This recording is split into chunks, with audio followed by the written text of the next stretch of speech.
Okay, तो आज हम स्टार्ट करेंगे कि jQuery की सिंटैक्स क्या है और jQuery को हम HTML के साथ किस तरीके से लिंक कर सकते हैं।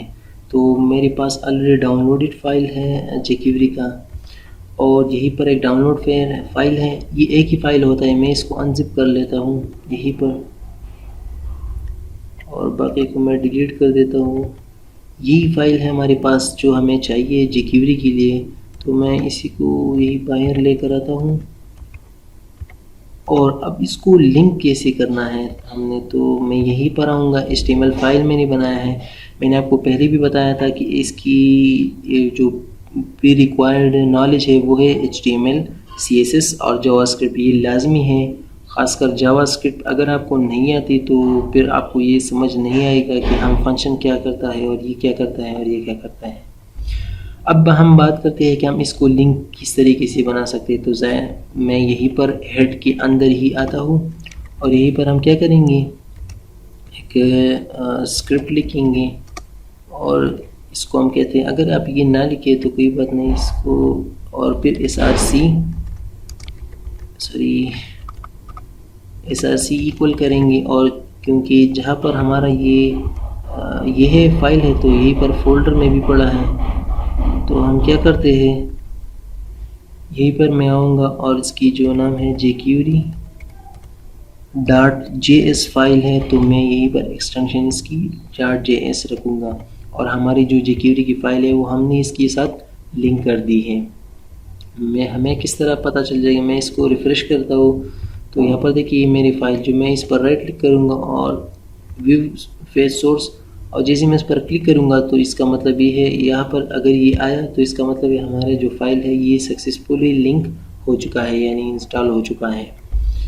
अब हम बात करते हैं कि इसकी जो बेसिक स्ट्रक्चर है वो किस तरीके से है।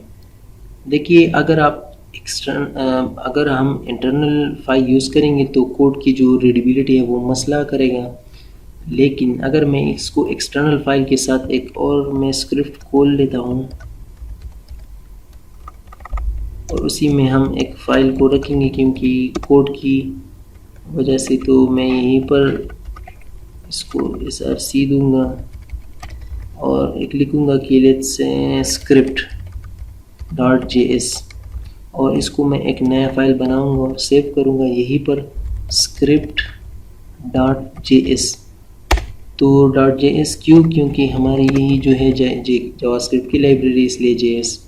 तो मैंने एक एक्सटर्नल फाइल बनाया है, यहीं पर हम जो भी कॉल करना चाहेंगे jQuery में से तो हम यहीं पर कॉल करेंगे और यहाँ पर हमारी जो काम होगा वही होगा।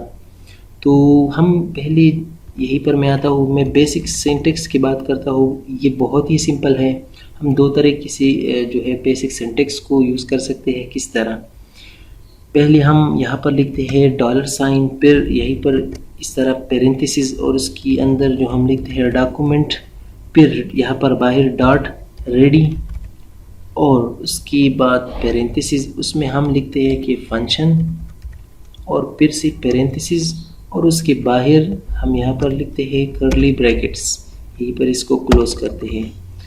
तो यही हमारे पास, यहीं पर जो है ये रेड नहीं है, ये रीड नहीं है, ये रेडी है।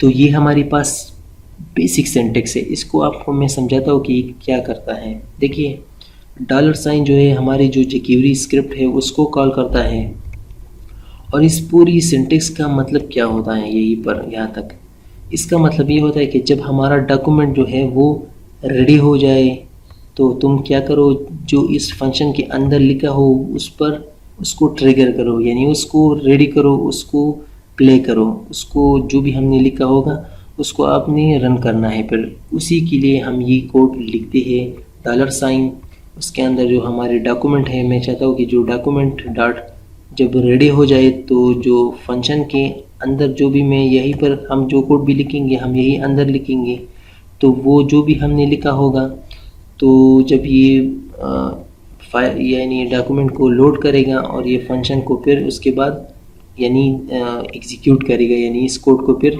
उसके बाद ही एग्जीक्यूट करेगा। तो यही बेसिक स्ट्रक्चर है jQuery का।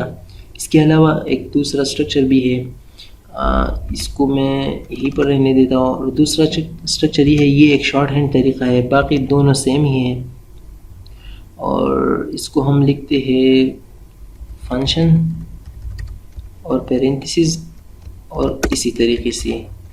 तो जो ये स्ट्रक्चर है, ये और ये स्ट्रक्चर दोनों सेम ही है, लेकिन ये जो है, क्योंकि हम जावास्क्रिप्ट में इस तरीके से कमेंट करते हैं, तो मैं ये पर भी कमेंट इस तरीके से करूँगा, डबल फॉरवर्ड स्लैश से। और ये जो है शॉर्ट हैंड तरीका है, और ये जो है थोड़ा सा लॉन्ग है, लॉन्ग सिंटेक्स है ये, और ये जो है ये शॉर्ट सिंटेक्स है।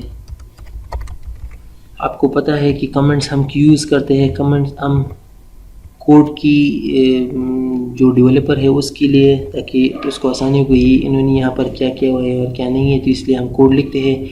लेकिन ये जो है ये एग्जीक्यूट नहीं होता, इसलिए हम यहाँ पर इसको कमेंट्स में लिखते हैं। अच्छा, ये है इसकी जो बेसिक सिंटेक्स, ये एक लॉन्ग है और ये एक शॉर्ट है। अगर आप ये लिखना चाहते हैं और ये लिखना चाहते हैं, तो आप दोनों में से कोई भी यूज़ कर सकते हैं। मैं कोशिश करूँगा कि मैं आपको भी प्रेफर करूँगा कि आप भी यही यूज़ करें, क्योंकि अगर आप ये जो है बेसिक है और ये जो एक शॉर्ट हैंड है, अगर किसी को ये समझना है तो कम से कम ये तो समझ आ ही जाएगा। अब ये जो है ये एज इट इज़ हम लिखते हैं, ये और या ये, उसके अंदर जो भी हम जो कुछ इफेक्ट्स और जो भी कुछ हम करेंगे वो उसके अंदर ही होगा। तो ये जो कोड है, या अगर हम ये लिखना चाहते हैं तो ये हम एज इट इज़ ही लिखते हैं। तो इसी के साथ हम ये वीडियो भी क्लोज़ करते हैं। ये था हमारा कुछ कि हम jQuery को हम किस तरीके से एम्बेड कर सकते हैं, यानी इस पर लिंक कर सकते हैं। और एक्सटर्नल फाइल मैंने खोल लिया फिर, और उसकी सिंटेक्स की बात की कि ये जो है सिंटेक्स हमारा क्या करता है, और किस दो ही तरीके हैं। एक है लॉन्ग सिंटेक्स, थोड़ा सा लॉन्ग है, इतना बड़ा भी नहीं है, और एक है शॉर्ट सिंटेक्स।